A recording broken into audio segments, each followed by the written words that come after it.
अब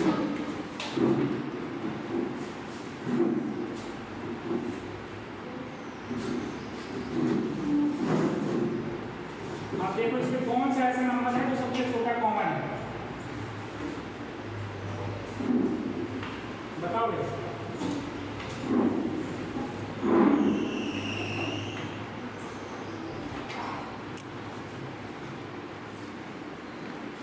बताओ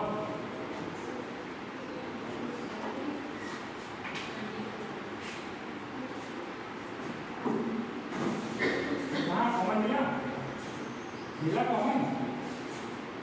ऐसा कोई नंबर, ऐसा कॉमन कोई मिला यहाँ पर जो इन चारों में हो।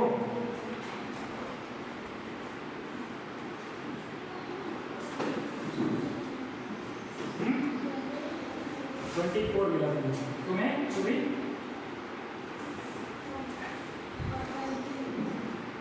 अब इससे भी आगे आओगे ना, ऐसा एक और संख्या मिलेगा। अभी और पहाड़ करोगे एक और संख्या आएगा, एक और संख्या चारों में मिलेगी, लेकिन जब सेकंड नंबर आएगा तो लिस्ट नहीं रहेगा, समझ गया ना, वो बिल्कुल लिस्ट नहीं रहेगा। लेकिन अब जब 24 आया, इन चारों में वो सबसे छोटी चीज़ है, वो 24 लिस्ट हो गया, लिस्ट कॉमन हो गया। जैसे यही वाली बात करूँ, इसका जैसे डायरेक्टली मुझे आंसर पता था,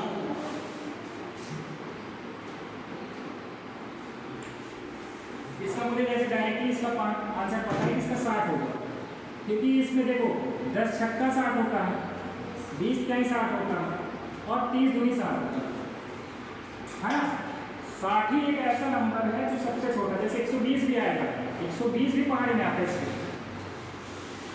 इसके पहाड़ी में 120 भी आता है, इसके भी पहाड़ी में आता है, इसके भी, लेकिन वो सेकंड वो हो जाएगा, सेकंड लिस्ट। तो सबसे जो छोटा है, जैसे 10 का पहाड़ा तुम लिखोगे ना, 10 छक्का 60 आएगा एक जगह, इसका 20 का 60 आएगा, 30 दूनी 60, 60 तीनों में कॉमन हो जाएगा, समझ में? ये भी बोल सकते हैं ना कि ऐसे सबसे छोटा नंबर तो तीनों से डिवाइड होता है। आप कहने को कह सकते हैं, लेकिन हमें पहले बेसिकली इस चीज़ को सिखाएंगे, पहले मल्टीप्लिकेशन के बारे में बताएंगे कि ऐसा मल्टीप्लिकेशन है, और फिर इसमें हम बता रहे हैं बच्चों को ये 24, भैया देखो ये 24 ऐसा नंबर है जो चारों में आ रहा है ना। तो ये बेसिक हो गया।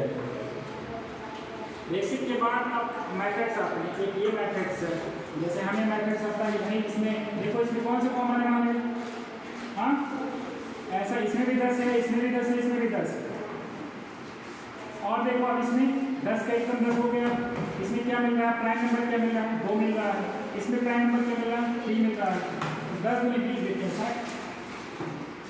एक एडवांस लेवल है, डायरेक्ट ऐसी कोई छोटी संख्या सीखो जो तीनों पे मतलब आ जाए 60। ये मैथड्स हो गए, एक मैथड्स, 2 मैथड्स, 3 मैथड्स, एक और मैथड्स है, 4-5 मैथड्स, कई सारे हैं। जो एक प्राइम फैक्टराइजेशन मेथड हो गया, वो अलग मैथड है।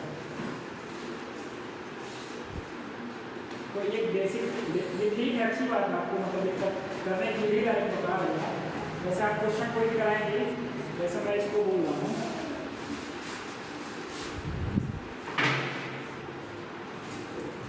भाई चौक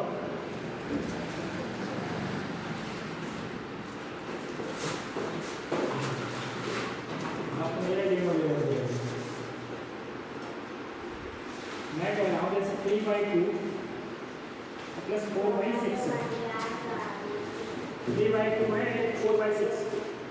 अब इसमें हमारे कई सारे नंबर हैं, ये एक तो रेशनल नंबर है 3/2 के रूप में, ठीक है। तो मैंने यही बात डिफाइन किया जब मैंने क्वेश्चन करवाना स्टार्ट किया, P/Q क्या होगा, Q is not equal to 0 होता है, समझ लेंगे। थोड़ा सा मतलब जब कोचिंग में आते हैं थोड़े से डीपली आप बताते हैं, बच्चों को थोड़ा समझ में आएगा।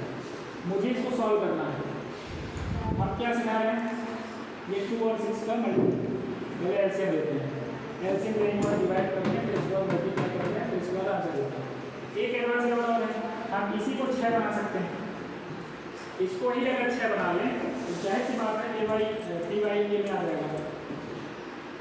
इसको 6 बनाने के लिए किसका मल्टीप्लाई करेंगे, बेटा इसको मल्टीप्लाई करेंगे, इस पे इसका 3, तो 3 को मल्टीप्लाई कर दिया